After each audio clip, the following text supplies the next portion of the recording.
semakin jelas ya, nggak remang-remang sudah.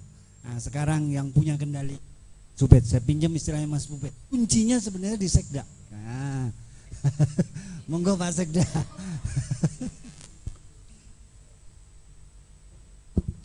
Makasih Mas Mama. Kalau saya kuncinya di saya, duplikatnya di beliaunya. Sama-sama kunci juga ini. Assalamualaikum warahmatullahi wabarakatuh. Kawan-kawan narasumber ya, Mas Arman, kawan saudara saya ini yang satu ini, Bun Anwar istilahnya, bukan Bung Anwar tapi Bun Anwar. Ya, Mas Ubed yang saya hormati juga, Mas Mama selaku pemandu, kawan-kawan AJS, Bapak Ibu hadirin yang mengikuti acara ini. Jadi saya juga pun sama bersyukur sebagaimana Mas Ubed sampaikan, ini ruang publik yang diselenggarakan oleh AJS. Saya menyampaikan terima kasih sehingga kami ada ruang publik yang bisa berkesempatan untuk menyampaikan hal-hal apa yang seharusnya publik ketahui secara pasti dan sumbernya. Karena memang sekarang terkait dengan pilkada ini sudah menjadi gonjang-ganjing sampai jauh ke pelosok sana masyarakat kita, masyarakat Kabupaten Sampang. 5 menit ya, Mas Mama ya. Saya kira sebetulnya belum, saya nggak ngomong sama dia dengan beliaunya persis, cuman ya saya bilang udah duplikat kok, ya sama namanya juga asli sama duplikat. Jadi kalau di keterangan surat itu sesuai dengan aslinya, ya mesti sama lah gitu. Nggak akan beda.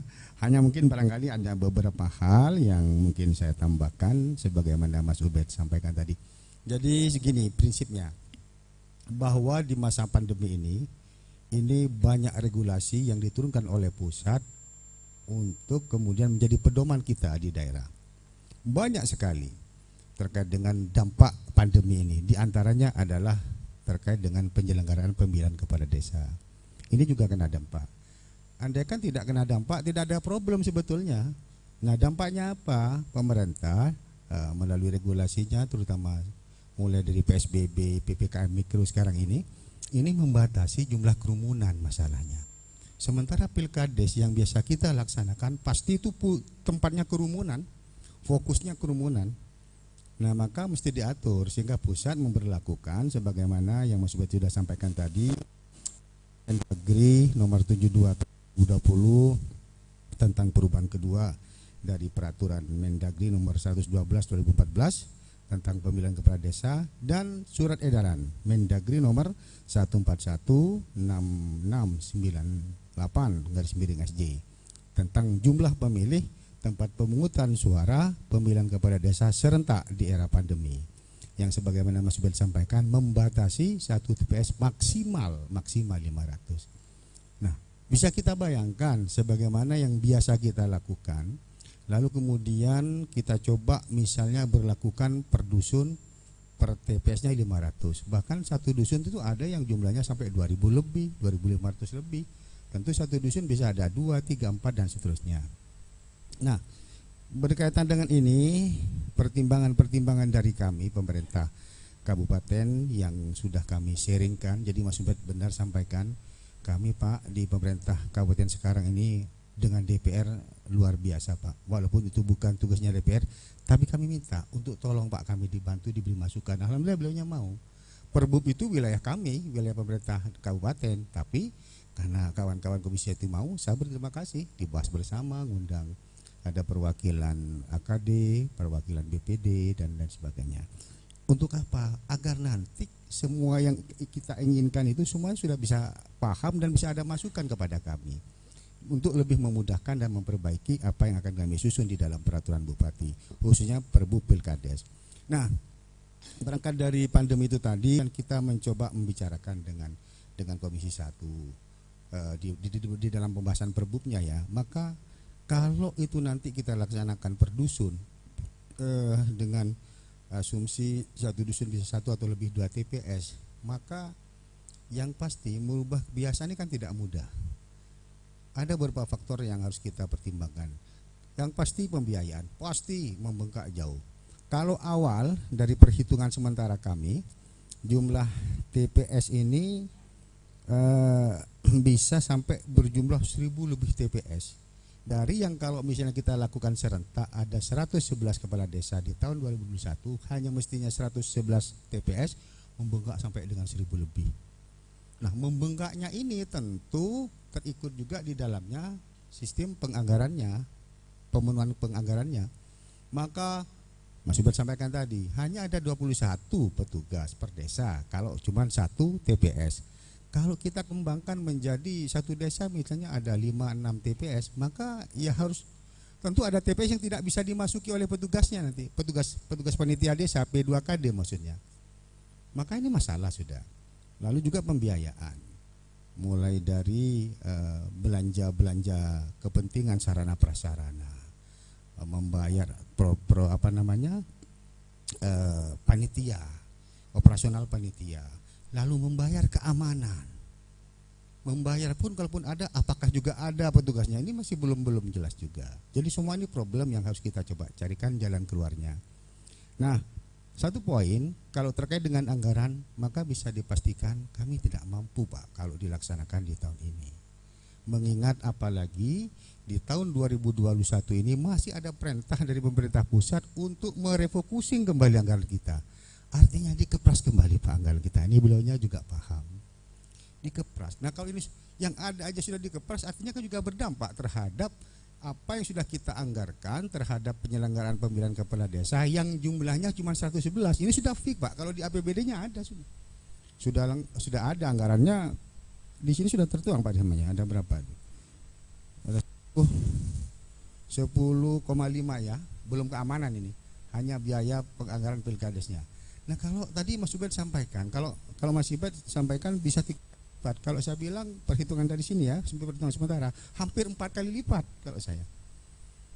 Sudah kami hitung ya berdasar pemikiran kami, apa yang harus kami siapkan kalau misalnya dilaksanakan di sebanyak 1000 lebih TPS itu, maka kemungkinan penambahan biayanya hampir 4 kali lipat. Mas Ubed 3 kali lipat lebih kalau menurut saya. Nah, yang menjadi pertimbangan kami dari pemerintah daerah, sehingga kami bersepakat dengan DPRD Kabupaten Sampang untuk mengkonsultasikan problem ini kepada pemerintah provinsi, kepada pemerintah pusat. Alhamdulillah sudah kira-kira setengah bulan yang lalu Mas Ubed ya sudah dilaksanakan konsultasi. Hari ini masih belum ada jawaban resmi. Kami tidak hanya konsultasi, tapi kami juga ikuti dengan surat tertulis. Pemerintah daerah menyurat kepada Kemendagri untuk minta petunjuk terhadap problem-problem yang kami punya ini. Nah, sesungguhnya dari hasil konsultasi kawan-kawan dari DPRD dan kawan-kawan pemerintah daerah yang mewakili saat itu, sinyalnya ya disetujui kalau misalnya harus dilakukan penundaan, prinsipnya disetujui. Ya maksudnya prinsipnya disetujui, intinya begitu. Tetapi ya prinsipnya prinsipnya disetujui, tetapi harus real nanti. Jadi bahwa bagaimana ini kan melalui surat kita, itu kan hanya konsultasi ruang publik. Ya dari cerita-cerita begitu ya dia hanya menyampaikan secara lisan juga. Kalau begitu caranya prinsipnya ya bisa saja dilakukan penundaan. Nah, begitulah kurang lebih jawabannya secara lisan. Tetapi tidak bisa jadi pedoman. Ini harus tertulis. Nah, kami sudah lakukan menyurat kepada Kemendagri untuk minta advice dan minta petunjuk bagaimana kami harus menyikapi dengan kondisi real yang sudah kami hadapi, dengan problematika yang juga kami hadapi. Lalu kemudian pertanyaan berikutnya begini, adakah jaminan pandemi ini selesai kapan? Maka mungkin di antara kita tidak ada satupun yang bisa menjamin. Tidak ada. Selesaikah di tahun ini, di tahun 22, 23, 24, 25 dan seterusnya? Nggak ada jaminan. Maka kembali lagi kalau mengacu kepada ketentuan SE dan Permendagri yang ada, karena ini dasar basicnya adalah karena COVID-19 pandemi, maka bagaimanapun tetap kita mengacu kepada ketentuan-ketentuan yang terkait dengan COVID ini. Contoh yang paling nyata adalah kerumunan. Kalau prokes sudah harus sesuatu yang pasti dilakukan. Misalnya kalau kita lakukan ya, maka di situ akan ketat. Ini wajib di SE harus ada petugas dari gugus tugas atau satuan tugas penanganan COVID di tiap TPS. Ini lagi juga tidak mudah, walaupun mungkin jajaran kami sampai dengan puskesmas adalah yang bisa menjadi petugas, tetapi juga itu tidak mudah mengingat kebiasaan masyarakat kita. Nah, berikutnya lagi yang bisa menjadi pertimbangan masalah keamanan, sebagaimana Mas Ubed sampaikan. Kami saja yang melakukan satu titik ini rentannya sudah seperti itu. ada rentan konflik sosial yang begitu tinggi kalau tidak dilakukan pengawasan atau pengamanan secara ketat pilkades kita ini. Saking apa? Saking atensinya masyarakat terhadap masing-masing calon yang dia akan pilih. Ada ketersinggungan sedikit saja, ini sudah problem nanti, gitu ya. Maka ini juga menjadi bahan pertimbangan kami. Kalau satu TPS saja sudah seperti itu, resistensinya. Nah sekarang kita bisa bayangkan kalau dilaksanakan per TPS, per dusun misalnya, ini yang menjaga kalau ada konflik mampu enggak? Dan juga pertanyaan bahwa kita pemerintah daerah dalam hal ini Pak Bupati juga harus menjamin stabilitas daerah ini. Itu juga pertimbangan beliaunya. Kalau misalnya dipaksa dilakukan lalu menjadi konflik kemana-mana, ini mohon maaf bagi masyarakat kita, khususnya budaya kita di Sampang di Madura umumnya, ini tidak hanya antar orang per orang, tidak ada tali persaudaraan atau tali darah persaudaraan. Sesaudara saja begini, kalau sudah urusan pilkades, Bu Nawar nanti bisa cerita. Ini tahunan bisa sampai kembali pulih Pak. Apakah ini yang mau kita biarkan? Jadi kami pemerintah daerah bersama-sama DPRD juga memikirkan itu juga, mempertimbangkan hal-hal yang sekiranya akan menjadi konflik massal di bawah. Tidak baik, dampaknya tidak baik. Bahwa Sampang sampai hari ini alhamdulillah terkait dengan toleransi dan keamanan nilainya cukup bagus. Nah, baik nanti kita kembali ya. Terima kasih. Assalamualaikum warahmatullahi wabarakatuh.